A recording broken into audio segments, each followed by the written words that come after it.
And now I'm going to introduce our newest board member of the Citizens for Peace, Bob Podzkowski. We are so glad that he joined the board of the Citizens for Peace, and he's going to introduce our speaker that he arranged this meeting. So here comes Bob. Thank you. Sadly, I had to ask us to put our hand on our stomach after, it's Fat Tuesday, and I enjoyed that on the stomach. Jeez, okay. It may have to be Slim Wednesday. Well, Father Tom Lumpkin has been a Catholic priest since 1964. I think that was probably before I was born. He served 3 area parishes until 1978, and at that point was appointed to the Catholic worker community in Detroit. And that is based on the example of Dorothy Day, who some of you, probably most of you know of Dorothy Day. She was one of the 4 people that Pope Francis held up as shining examples during his visit here last September. Since then, Tom has served at Day House, a shelter for abused women and their children, and Manna Community Meal Soup Kitchen, which is located at St. Peter's Episcopal Church at the corner.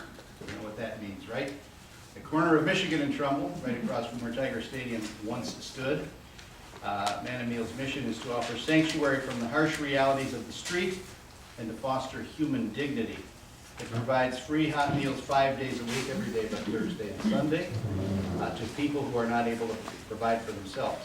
Father Tom has participated in wider peace and social justice issues in the Catholic worker tradition. And without further ado, here's Father Tom Lumpkin.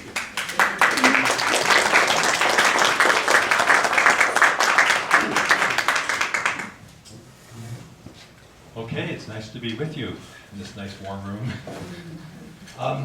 What I thought I would do would be just to describe something of the people I live and work with for you, and then say something about how they've affected my own life, and then maybe open it up for kind of any questions or comments.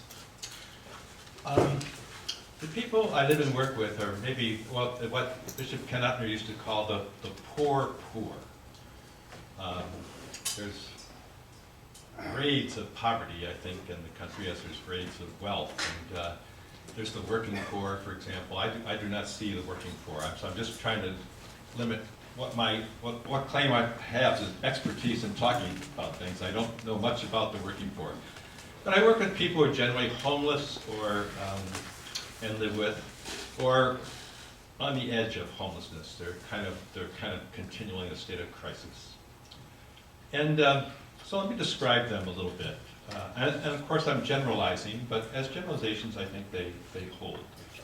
The other thing I should say, maybe Bob mentioned, because it might kind of helps, is besides the day-to-day work of running the soup kitchen and running this house, this small house of hospitality for homeless women and children, I had to have a sacramental component to this assignment with the diocese, and it was agreed. I have the Catholic service at the Wayne County Jail every Sunday. So I've been doing that for the last 37 years too. So it kind of fits in with my experience of people. Most of the people in jail are poor. Generally speaking, the people I live and work with have low education, of course. They have not gone very far in education level. They also have low social skills. Most of the people I'm with really couldn't get a job at a McDonald's or a Burger King. They wouldn't have the people skills to relate to the public. The kind of work they get is, the main one is going door to door delivering handbill flyers. In the city, as you know, there's very few major supermarket chains. There's a lot of neighborhood supermarkets. And those neighborhood supermarkets, it doesn't really make any sense for them to advertise in the newspaper or the TV or anything because their customers are very local, but they like to advertise with these handbill flyers. And there's people who have that as a business, and they'll come down to our soup kitchen and get guys, or they'll bring a whole truckload of guys that are doing that for a day and unload them, and they come down and get food, and then they go back up. $5 an hour, cash at the end of the day. But some guys do that regularly, and they can make enough to rent a room in a cheap apartment somewhere.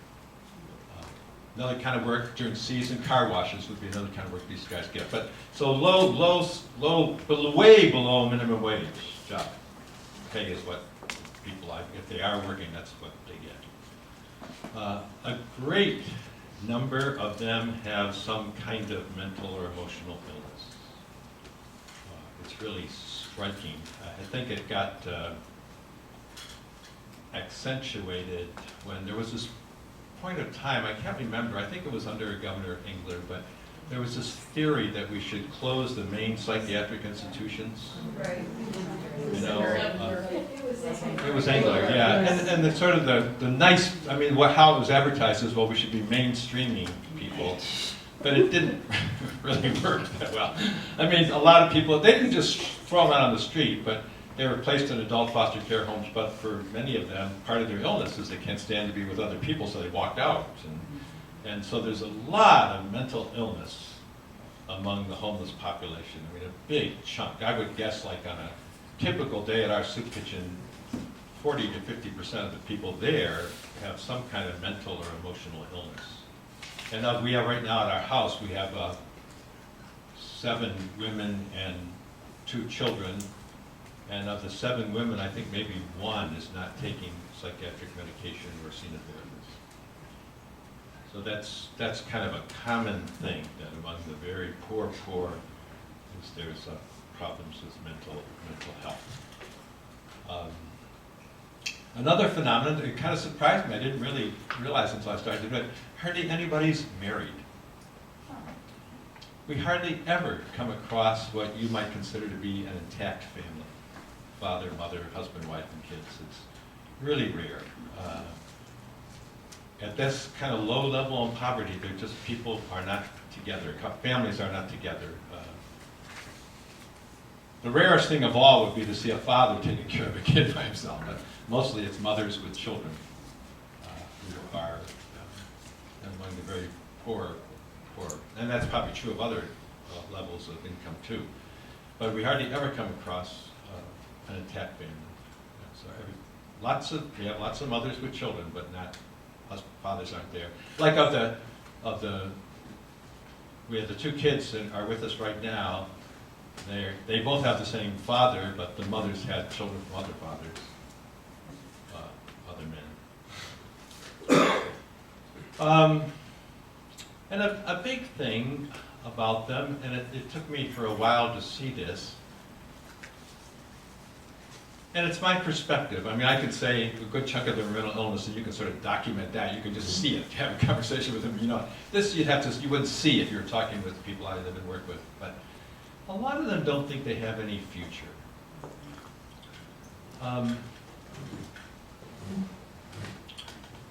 They're 50 years old. And most of the people I live and work with, very few very young people come to our soup kitchen or shelter. But they're middle-aged, low social skills, low education. The best they're going to do right now, they think, and I think they're right, is get a below minimum wage job. That's the best they're going to do. That would give them a cheap apartment in a rough area of the city. And then maybe if they were very, very, very frugal, they might be able to buy a clunker. And faced with that reality, a lot of them just kind of give up on life. And that shows itself in 2 dramatic ways. One being, I would guess, on any given day, half the people that we see at Soup Kitchen have serious addictions to drugs and alcohol.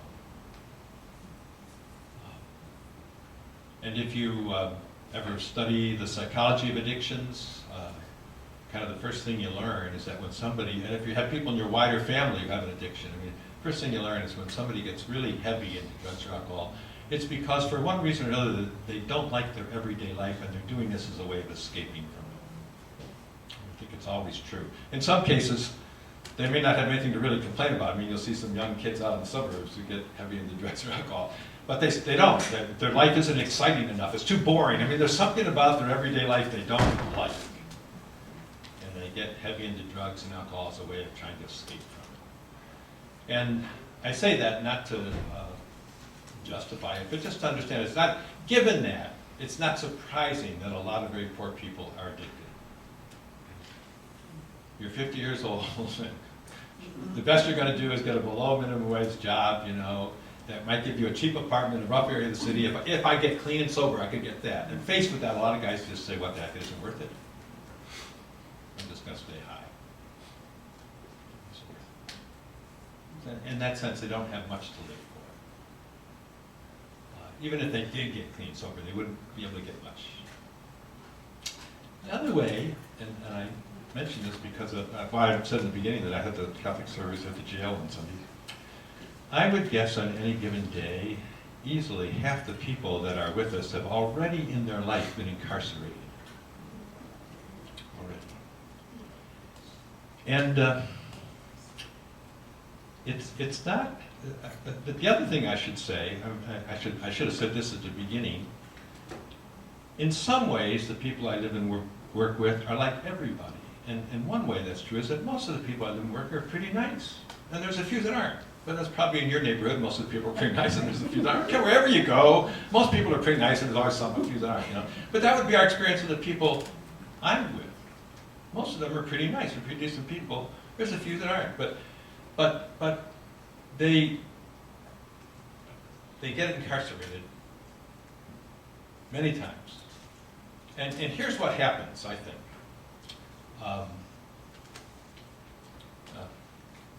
We all have times in our life when we are tempted to do something that would not be good. You don't get through life without that happening to you. You're tempted to solve some problem in a way that wouldn't be good, or tempted to satisfy some emotional need in a way that wouldn't be good. I mean, that happens to all of us. Some of us, though, when that happens, we say, oh, I'd like to do this today, or I'd like to do this tonight.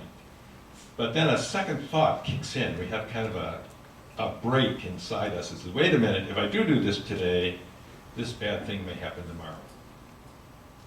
And I don't want this bad thing to happen tomorrow, so I won't do this today.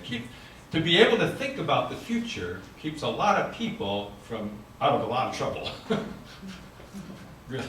A lot of people do not get in a lot of trouble because they're able to think, but they think they have a future and they don't want to screw it up.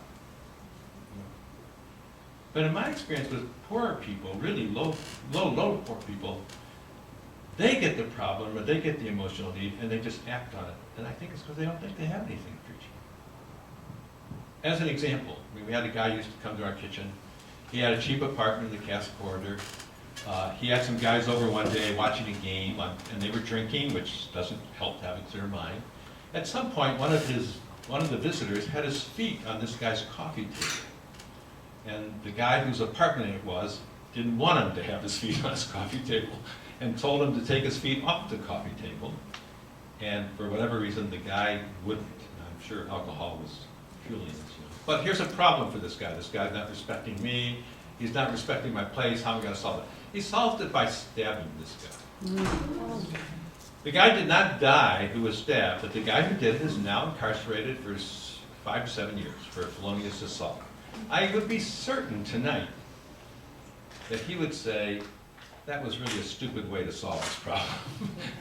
It's not worth 5 to 7 years in this place to get this guy's feet off my coffee table. But at the moment, there's just no thought of the future. There's no thought of consequences. I've got this problem, I've got to solve it. Boom. I think at the jail, now maybe we get the nicer people come to the jail, or come to the service, the church service, you know. But I think I hardly ever come across a person I would call evil. And I come across all kinds of people who, faced with some sort of problem or some sort of emotional need, just act without any thought about future consequences. And that's why I kind of wanted to underline that, to say as a characteristic of the people that I live and work with is they don't think they have any future. And abstractly, it doesn't sound like much at all, but it's huge. To think you have something to live for, you know, that you don't want to mess up, and it's a huge thing. That's a huge thing to have in your life. And a lot of very, very, very poor people don't have it. They don't think they're going anywhere with their life, and in a way they're right. They're not going to get a job that pays enough to have even a regular apartment, raise a family, or anything like that. So they're just missing a sort of an inner break, I think, that helps them. So,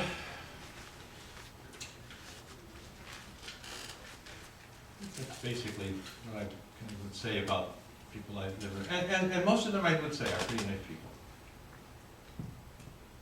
Sounds like a contradiction in one breath to say most of them are pretty nice and then say half of them have been incarcerated or there's serious addictions and stuff like that. But I think I can say both, hold both statements together. Sounds like you're helpless. Hmm? You feel helpless. Yeah, they're just not, they feel like they're not going anywhere, you know, we just see it over and over again, over and over again. Some of the things they've done for me that I'm grateful for over the years, one thing, they showed me my shadow side, which I didn't see when I was in a regular parish. If you had asked me, I was in parishes, as Bob mentioned, for first 15 years as a priest, and if you had asked me to describe myself, I would have said, oh, I'm pretty peaceful, pretty tolerant and stuff. I might have gotten angry maybe twice a year, you know, something like that.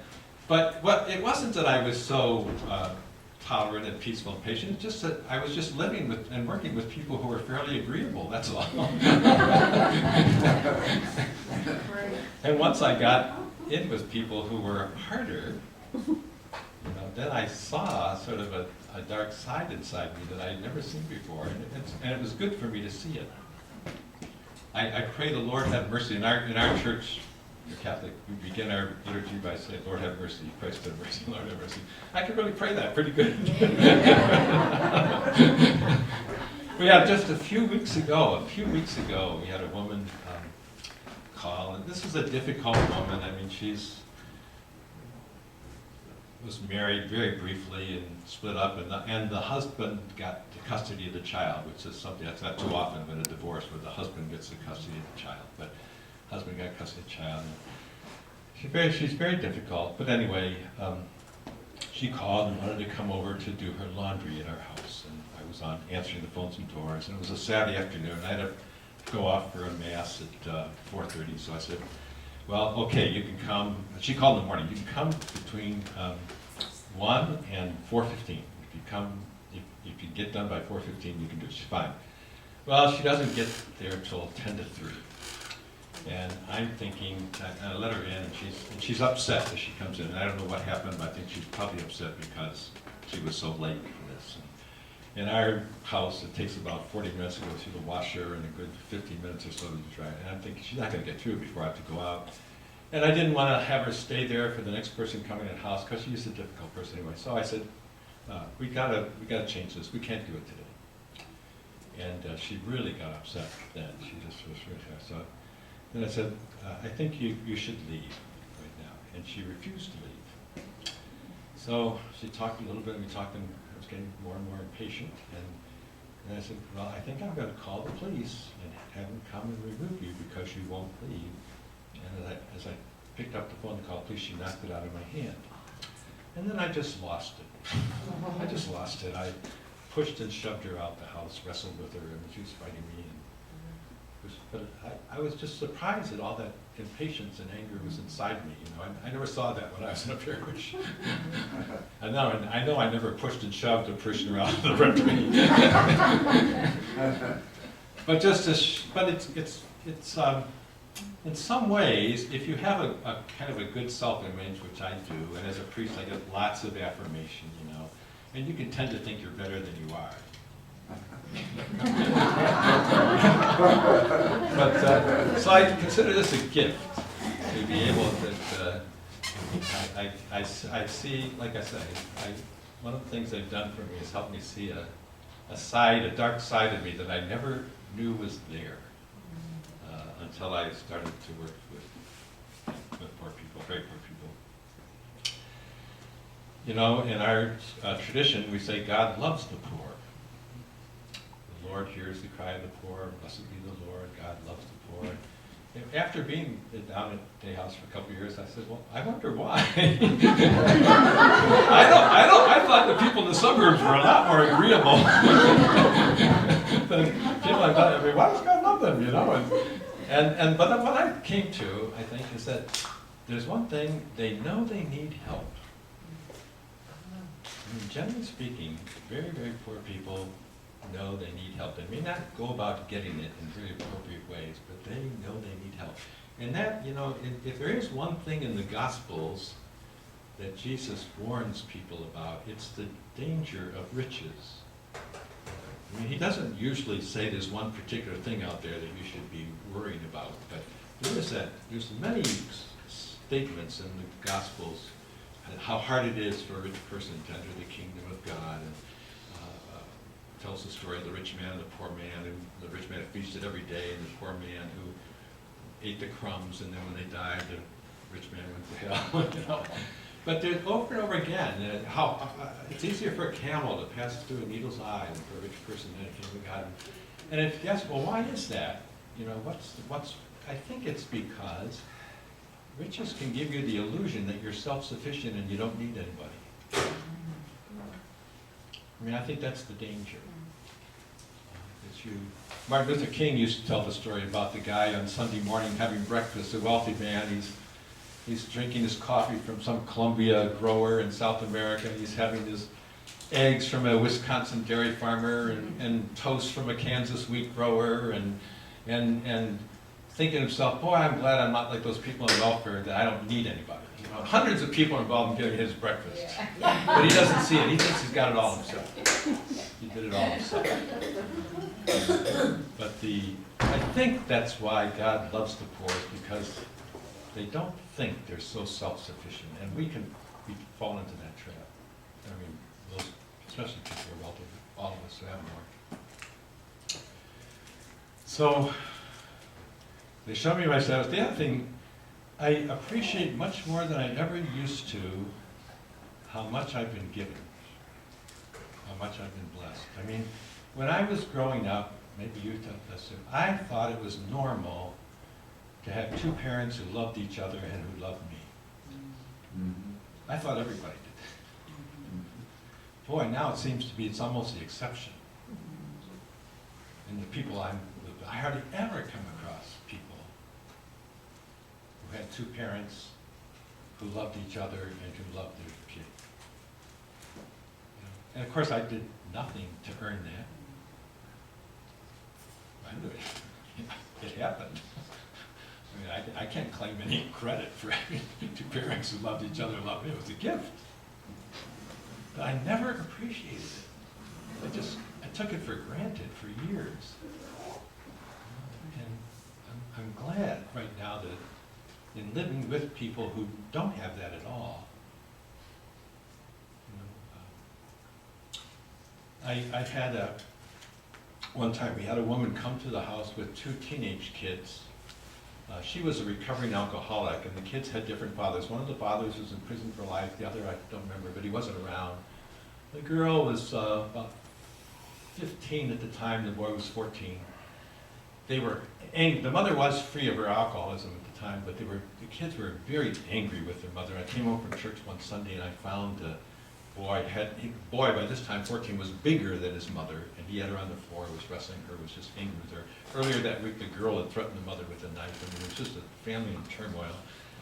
And now this was some years ago, in my naivete and in my youth, proposed that when they moved and got a place, that the mother would move with the daughter, and I would try to father the kid. He would stay at the house, and she agreed. And it was the hardest thing I ever did in my life. The kid actually lived with me for 4 years. Sent him to Holy Redeemer High School, and drove him to school, and picked him up. He was a year behind in school, and so did a lot of work with him on homework.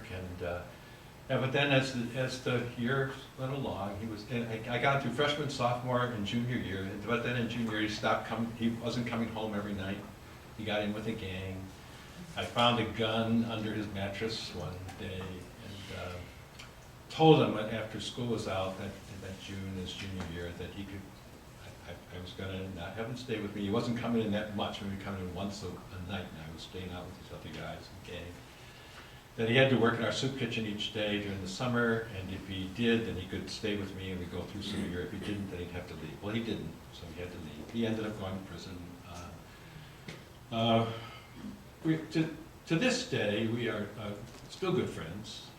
We still talk to each other. He got out of prison, he got married and divorced, and He's always been very good with kids, but yeah, he's with another woman, and they have a child, and he's a nice guy, but he never graduated from high school. The best he's been able to do is get like a job as a stock boy and stuff like that. I mean, nothing real pays anything like that. It's constantly just barely making it financially and stuff like that. But I think to myself, that kid had 2 strikes on him. I never had that. I didn't grow up in a family where the father wasn't there and the mother was an alcoholic, and I mean, so I guess I've just come to appreciate how much I was just given to no merit of my own. It was just a gift, and for so many years I took it for granted. Everybody had that, I thought, and they don't. So I certainly have, or at night, I actually do this now. At night, right now, it's like a night like tonight, What a blessing to sleep in my own room in a warm bed. People I'll be with will be, in overnight shelters, 50 people to a room sitting on chairs, for the night. The city of Detroit has, I forget, not walking centers, but they call them something in the winter, I can't think what they call them now. Warming centers. And they, in Detroit, you can get out of the cold if you have your mind about you. You can get out of the cold, or you can get out of the elements. And especially during the winter, the city runs warming centers from, I guess, the end of November, I think, till the end of March, something like that. It's very good. But you can get a mattress too, but I get to sleep every night in just my own room, all by myself. And I used to take that for granted. It's really a blessing to be able to do that. So that's the second thing I think that my work has helped me to appreciate just how much I was given. And you feel like, boy, if you've been given so much, you should try to pay it, as they say, forward. Something. You can never pay forward how much you've been given, I think, but try to do a little bit. And then the other thing, the third thing I would say would be what helped me in terms of my own faith and my own spirituality. I have a much wider sense of the mystery of God.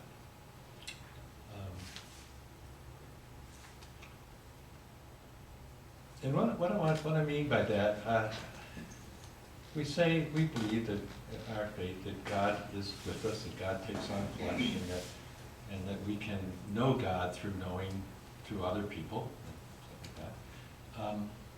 And I think I would have thought for a long time that the way I would know God through other people is through the nice people, the good people, and the wise people, and so forth. Those are the people that help me find God. But I think I've come to kind of appreciate that there's sort of a presence of God in the mentally ill person, and the difficult person, and the abrasive personality type of person. And it's really expanded my sense of the mystery of God. And what helped me at this time, in our own church, we have this belief about what we call the Eucharist, that we say that there's a presence, Christ is really present in the Eucharist, independent of the qualities of the priest or the congregation. I mean, the priest can be a terrible person, but if he says the word, says the right word, says things, you go up to communion, you believe you receive Christ. The priest doesn't have to be a holy person for you to receive Christ. There's sort of an objective presence of Christ in the Eucharist. And it kind of helped me sort of say, I think there's an objective presence of Christ in every person. And so I'll be sitting in our soup kitchen. I'll do the cooking the soup and stuff like that. And then once we start serving, I'm out in the dining room, and my function is a peacekeeper, right? Try to keep peace. And but so there'll be a line of guys going by to get the soup and sandwich and stuff like that. I have this little devotional practice of my own. I'll say, as each one goes, there's the body of Christ, the body of Christ, the body of Christ, the body of Christ. And I feel like I get a much wider sense of the mystery of God being with us. That and that everybody there is a beloved child of God, and it doesn't really depend on your personal qualities or even your personal mental state or anything like that. But again, that's something that came to me kind of over the years, that I don't know if I would have seen right away. So, I guess that's what I thought I would say. I don't know if you'd have any questions or anything you want to bring. Yes, okay. Now, have you experienced anybody, relatively younger moving into this object poverty? I mean, how does one get there? I'm sure there's multiple ways, but I mean, how does one get to that point? I think it's a cycle. I think poor parents beget poor children, and it's hard to get out of it. Some people do, but it's not easy. Like I mentioned, the kid I I thought I could get him out of poverty, and I couldn't. I really gave 4 years to this kid, but there were so many problems from the first 14 years in his life that I couldn't do it. So I think it's hard to break out of that cycle. That I don't know. Once you get into it, it's hard to do. At our soup kitchen, we hardly ever see. I think the younger men don't come to soup kitchens. Kind of below them, to come to soup. They would demean them. So we get mostly people who are middle-aged and older that come and eat with us. We don't get that many younger people. But as I said with my experience with one kid, and just in general, I think it's very hard to break out of poverty. We have 2 kids with us right now, and they're a little slow in school. And their mother is an alcoholic, and she has a mental, she's bipolar, and the father's somewhere else, I mean, boy, I just had so many breaks. I had such a stable life growing up, I don't know how well they'll do. I think they'll be very fortunate to even. I think they miss some school. Like that happens. So I think there is a cycle. I have a question. Yes. What is the average duration of stay for these people at the house? It's a lot more than it used to. When we first started 37 years ago, there was a pretty strong welfare system, and somebody could come to us on a Monday and we could send them down to social services on a Tuesday. They could get, among other things, a rent form. And there were cheap apartment buildings all around that rented to welfare recipients because the state was paying most of that, or all of that. And so an average length of stay was like 2 weeks. We get somebody in and out like that, So and because of that, we have these 6 rooms in our house. We used to double people up in rooms and had people on our couch overnight because it was quick, we felt you could put up a living with somebody you don't know that well for 2 weeks, if you're going to get into a place, your own apartment. But when welfare reform kicked in, it did have an effect of getting some people working that would maybe not have, but it had the other effect of just putting people out on the street. It was a two-edged sword. And now, I think the average length of stay is 8 months to a year or something like that. Like you can't get any, right now, if you're very, very poor, you can get the bridge card that would give you a food allotment. You could take that bridge card to a supermarket, exchange it for food. But the only people who get any cash from that card are parents with children in their care. To rent a place. You don't get cash just to rent a place. You can't get it unless you have children in your care. So there are some programs where they try to get people Section 8 vouchers and stuff like that work with them and try to get them in. But it's not as easy as it used to be. So if a person is homeless, it takes them a lot longer to get out of homelessness than it used to. Like I said, for us, an average length of stay would be about 8 months or so. You were. Well, that was part of the question. Oh. Are these women with the children that you have called clients? Well, we would call them our guests. Yes. We don't get, yes, they would, like, this particular woman was referred to us by an agency, Southwest Solutions Counseling, and I'm sure in their mind, they're clients. She's a client. Mm-hmm. But they come and they live with us just like you'd have guests in your house. mean, we don't get any money for it, they don't, you know, they just stay with us like guests until they move on. And the cost of their care is sustained by tithing to that particular parish? Well, we just live on donations that we get. But we pay, you know, cost of care is, I mean, we provide for them. We feed them, keep them warm and everything, and so forth. But we do it ourselves. And we get donations. I've been a priest for a long time in Detroit, and I know a lot of people, and a lot of people, I think, you know, I think with people who like to give to help out people, that sometimes they are a little leery about giving to some places because they think, you know, like the bigger things that, well, a lot of money's going to go to administration or stuff like that, you know, but we have no salaries or anything. I mean, people give us money. It just goes right to, you know, paying for the heat bills, the light bills, I mean, all that stuff, and paying for buying for the food and stuff like that. I don't get a salary. We used to get $15. We take $15 a week spending money for ourselves. I did, when I turned 70, I took the pension from the Archdiocese. When you get to be 70, the diocese gives you a pension, which is now $1,600 a month, but that goes to the house. We are rolling in right now. I didn't have any insurance, healthcare insurance, until I turned 70, and then I took the diocesan health insurance. But so anyway, they're just our guests, and they live with us. And I go shop. I'm the one who does the shopping right now, but Monday morning I go do the house shopping and buy all the things. And if people want something, we'll try to get it for them. We do okay. And so somebody, wait, yes, okay. Oh, cool. Yes, you want to bring this up. Hi, Yes. yeah, I'm Carol Isant, and I'm a member of St. Peter's Church, where the Manna community meal is housed, where Father Tom has his soup kitchen. And Do you want to take the mic, Carol? I'll take the mic. okay, Some thank you. people, Yeah, can't stretch it too far. yeah, just come right up. Yeah. And I appreciate Father Tom giving me a few minutes.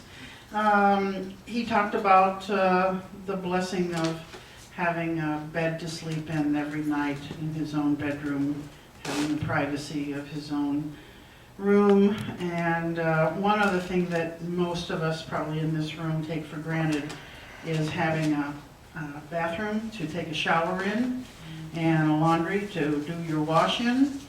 And these men do not have this kind of a service available to them. And so at our church now, just right, you know, the soup kitchen is in a room about like this, and if you would go through another door, you'd find an area that we are going to turn into what's going to be called the corner laundry and shower.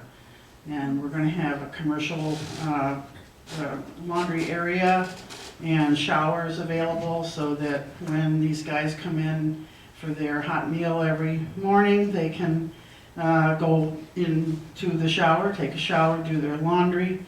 And we all know that nothing like a hot shower and clean clothes to make you feel more like a human being. And this is a service that our church is going to provide. Of course, we need to raise some money. I handed out to a lot of you an envelope with information about this. And I have more if you have friends that might be interested in a project like this. So come talk to me afterwards. Yeah. Have you thought of trying to get a young person to set up the GoFundMe account, like they did for the Walking Man, $300,000? Yeah, I'm going to have to ask the Do it. some of the you're like a Kickstarter kind of a. Absolutely. Yeah. Make the paper, and I Right. think it's a wonderful project. Well, anyway, this letter Yeah. tells you all about it, and you have this brochure that'll give you some more information. And thank you. Okay, got it. Thank you. Thank you. It's a great project. Yeah. Don't trip. There's one other, well, there's the Capuchin Soup Kitchen, and then downtown St. Peter and Paul just got a nice grant from the UAW, and they have showers too, but that's the distance, but showers are a big thing, and clean clothes. Well, yes, we're back. Yeah, hi, Polly. Hi. I probably don't remember, but I used to go many, many years ago to the bakehouse and even we could have plastic. Did you really? Yes. I'm hard pressed to remember anything beyond 2 weeks, my mind is gone. There was a long time ago. Okay. But also, I wanted to know, are you still, I know your Department of Services, yes, over at the prisons, but are you still doing it at the day house? Yes, we have a Eucharist in our living room at 5:15 every Sunday, followed by dinner. I can't say it's aesthetically a wonderful liturgy, but if you would like a liturgy where you have the widest possible range of emotional and intellectual abilities, some of the guys who eat at our soup kitchen come there for church on Sunday, come to the living room, and then there's a dinner afterwards and stuff. It is good. We have sometimes it's a very informal thing. It's in the living room, so, but sometimes and then after one person, there's a team of about 5 of us that will offer some reflection on the scriptures, and then it's kind of open to people for sharing, and sometimes the reflections are border on the bizarre. A couple of weeks ago, somebody prayed for President Obama that he have a long reign.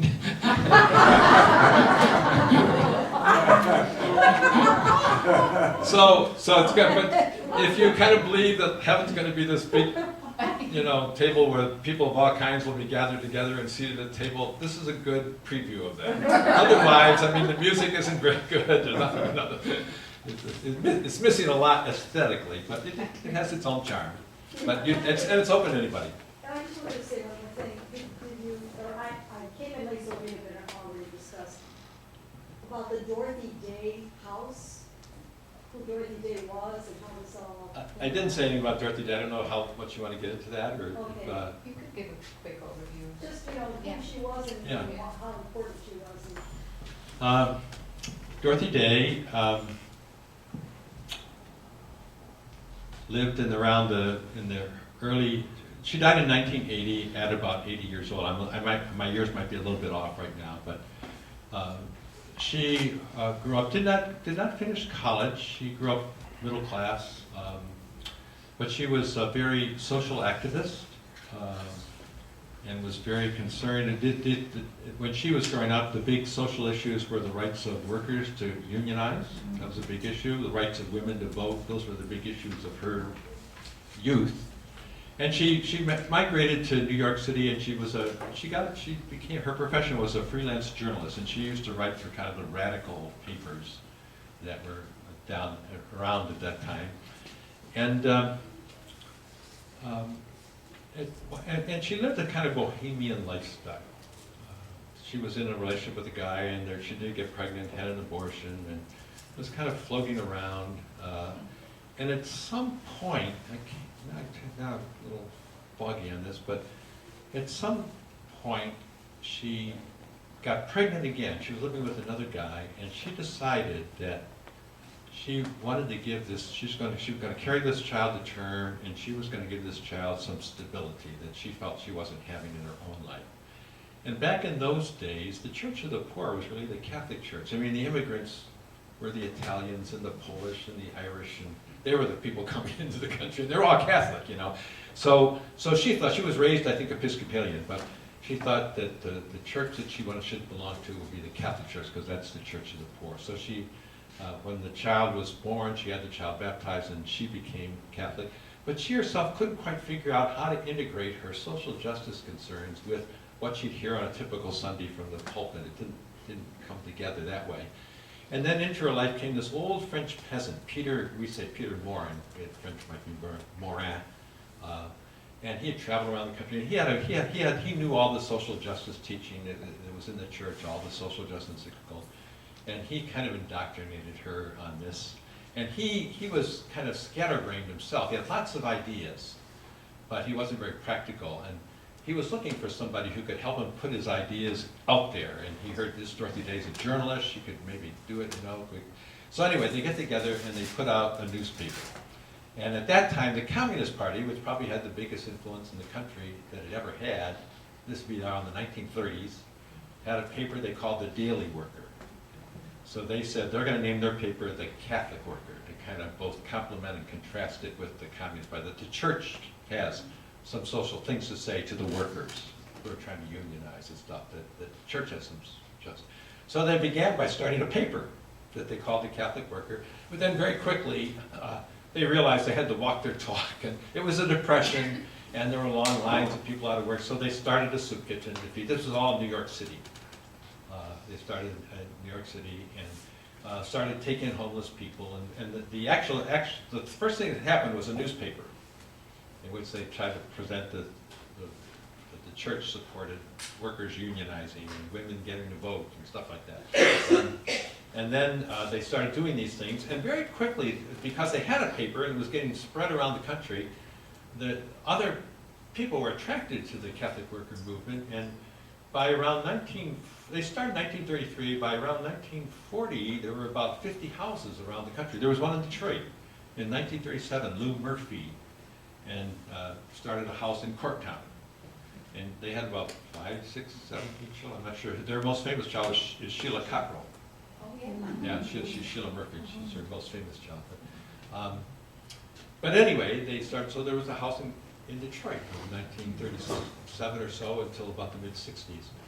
And then the Second World War came, and a lot of the people who were in the Catholic worker houses were either drafted or refused, because they were pacifists, to go into the army, so they were in conscientious objection camps. But the effect was that by the end of the Second World War, there was one Catholic worker house in the country. It went from 50 to 1, the one in New York. All the others there was nobody there to stand them. But the war ends with the dropping of the atom bomb. And Dorothy believed in the Sermon on the Mount, and she was pacifist, nonviolent. And And there, I should also mention, they were also, Peter Moran was very much about getting back to the earth. He was for farms, for growing your own food, self-sufficiency, growing your own food. But very quickly, after the Second World War ended in 1945, by the 1960s, 15 years, there was a whole movement in the country. I mean, there was a desire, people were interested in living in communes, people were interested in working in the city and poverty issues, people were, if they weren't total pacifists, they were nuclear pacifists. And the Catholic worker just sort of spread. And so today there's probably around 200 houses around the country and the world. And like Date House is one of them, around 200 or so. It's a very loose network. You don't have, it's not a franchise operation. You don't have to go through any central office or anything. You just announce you're going to start a house, and you do. There's no work to go through that way. But it started with Dorothy. She, because she was a journalist, she's written some autobiographies and stuff, and find her in the library and stuff like that. That's Dorothy. There's also a couple nice videos about her too. I want to tell them about how the guests at Manna, especially, have changed over the years, how that has, with the change in the demographic thing and so on. I know you talk about that as groups coming out. Well, I'm not sure. I mean, we Used to be more women. no, I don't think we ever had more women. No, I think it's. Oh. No, I'd say basically we've always had mostly men come to the church. I don't know if the demographic has changed all that much. Really, I don't know what I would have said that made. Well, I think I remember you saying, with church groups or something, that there were a lot more white folks in the soup kitchens in the early days, in the 70s, and that sort of changed. You still see a mix down there, but it's No, I think it's pretty much the same. yeah, it's pretty much the same. The soup kitchen started. Actually, we were a little different from other Catholic worker houses in that we weren't the initiators of the soup kitchen. But what really started back in those days, the train station was a few blocks away. It's been empty for years. Now it's just used to make movies about the end of the world. but it was very active, and there were these guys, we used to call them hobos, who would hitch rides on trains, and so they were congregating in that area. And the two Catholic churches at the time, Most Holy Trinity and St. Boniface and St. Peter's, got together and decided they could do a better job of ministering to these guys, these hobos, if they had a soup kitchen. So it really started as a ministry of these kind of wandering guys. So even when the train station, and there's another ministry around Michigan and 18th, the New Life Rescue Mission, that is a night shelter just for guys, homeless guys, and it opens its doors at 5 at night, and people can spend the night there, and then closes at 6 in the morning. So we open up at 6:30 in the morning so people can walk down from there and stay at our place till 11. So if they really are out on the street, not everybody comes down the street, but if they really are, the only time they're actually out on the street is from 11 a.m. to 5 p.m., which at least in theory is the warmest time of the day, brightest time of the day, stuff like that. But so, even though the train station closed, because the ministries are still there, we do tend to attract homeless guys. But it's been mostly homeless guys who come, and I don't know if there are any more mix of any more white then and now. There's always some white, maybe more, it's probably more black, and always very few women at the soup kitchen, very few. So they're most, and we hardly ever see any kids. It'd be really rare. Is your soup kitchen unconditional? What I mean is, the people that show up, they don't have to listen to some kind of a religious No, they don't. sermon or whatever Yeah. you want to call it. Now, I like to say, in fact, I have heard some criticism this way. Oh, you're going to get some religion right now, sorry. I mean, we once had a bishop who described us as social workers.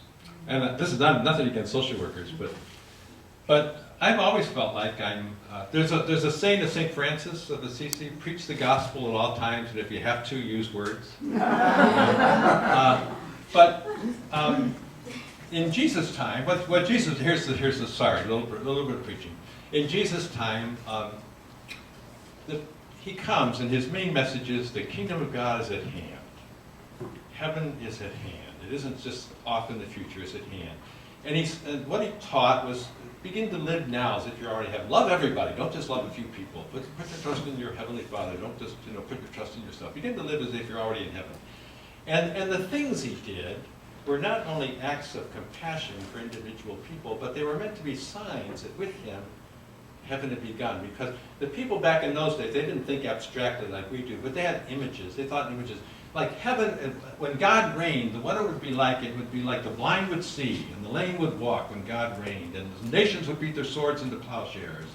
And it would be like a big banquet, what they called the Messianic banquet. And it would be a big mansion with many rooms in it. My Father's house has many rooms, I go to prepare place for you.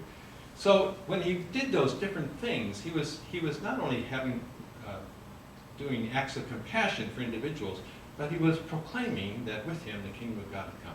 So, I mean, I think we would see that the soup kitchen is, we hope it is, a little foretaste of heaven, of the banquet. People can come there, they can stay as long as they want, they can get as much food as they want, and even most importantly, if you ever come to volunteer, they get treated what you and I would consider to be normally, but which is not their normal life. I mean, a lot of these guys don't look very nice who come, and can even look scary. And when they go out, like from 11 to 5, I mean, if they're walking down Michigan Avenue, I think sometimes people walk across the street, not to even meet them, or they certainly don't look at them. They'll kind of look the other way or keep their heads down. They have very little interaction, but they come to our place and people say, well, how are you? Have a nice day, and all this kind of stuff. And it's a little taste of heaven, I think it is. And again, the house of hospitality, the shelter is, and in my Father's house, there's many rooms, and I go to pray. Well, we try, and it's really, here we have this whole range of emotional stability and background and everything like that, and we try to live under one roof as if, peacefully. It's a challenge, but it's meant to be, I think, and we don't say it. We don't use the words. We don't preach it. Okay. But I think they get it. I think they get it. That it's a church, and we're in the soup kitchen in the basement of a church. I mean, I think they get the idea that there's some religious dimension to this whole thing, a faith dimension to this whole thing. So, Thank you. but they don't have to sit through a sermon. And in some places they might. And at one time we did have a Bible study up in the church that it was an option if people wanted to come to it. But now, I was doing it, but now I need to be dining because we have so many mentally ill people that we need to have people down there just to intervene as conflicts arise and stuff like that. So we don't do the Bible study anymore. Somebody had, How we did, many yes. days a week did you say this? We're up, right now, we're open 5 days a week. We're closed on Thursday because another church, 4th Street Presbyterian, opens on Thursdays only, and they have a very nice program. They not only do feed, but they do have showers, and they do have a clothing room there. But it's 1 day a week, so they're open on Thursday, so we're closed Thursday. And then both of us are closed on Sundays. It's harder to get a meal on Sunday. Jesus said, pray that your flight not be on the Sabbath because all the social service agencies are closed. Yes. You mentioned emotional stability and so forth. Do you find that there's a lot of violence or passivity in your personalities? It's a mix. It's a whole range of people. You know, again, the mentally ill people, some are very pleasant and some are very angry. It's a mix. Yeah. Yes. I can't remember the title, but I'm in a book group, and we read a book that came out, I believe it was last year, on the homeless, and it was a paperback book written by a doctor, psychotherapist, who had experience working with people, and he had, it was color photographs and interviews of various people on the street, and it was we had one of the best discussions ever. It was very impactful, and I remember at least 3 things that really challenged my view of homeless people. One, like you said, a lot of them are mentally ill. But it wasn't just, you know, some of the people had good jobs and it was just one bad thing after another. They were middle-aged people. They may have lost a wife, and anyway, the circumstances led to being homeless. And what surprised me is, like, a lot of the people would not go to shelters because they had a great fear of people and of people stealing their stuff, even though it might not be a great deal that they were carrying with them. And that also made it very difficult to go to doctors or go across town, but because who would take care of their belongings? They couldn't trust anyone. And the other thing that impressed me was that people that you might see on the street, now I know there was a news item on that recently, but the amount of money that people gathered, you know, collected from being on a street corner all day was an average of about $3 per hour. It was, and you know, how many thousands of cars had to pass them by. It was very sobering, I thought, and you know, kind of blew my mind a little bit on there. And I just heard recently, I thought I heard that out of every homeless person in New York City, half of them are now children. So that was very startling. Thank you.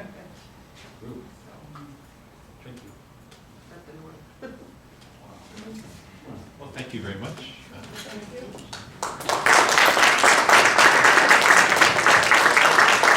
Thank you so much, Father Tom. Wow. Do you want, is this your? No, Oh, someone else did, okay.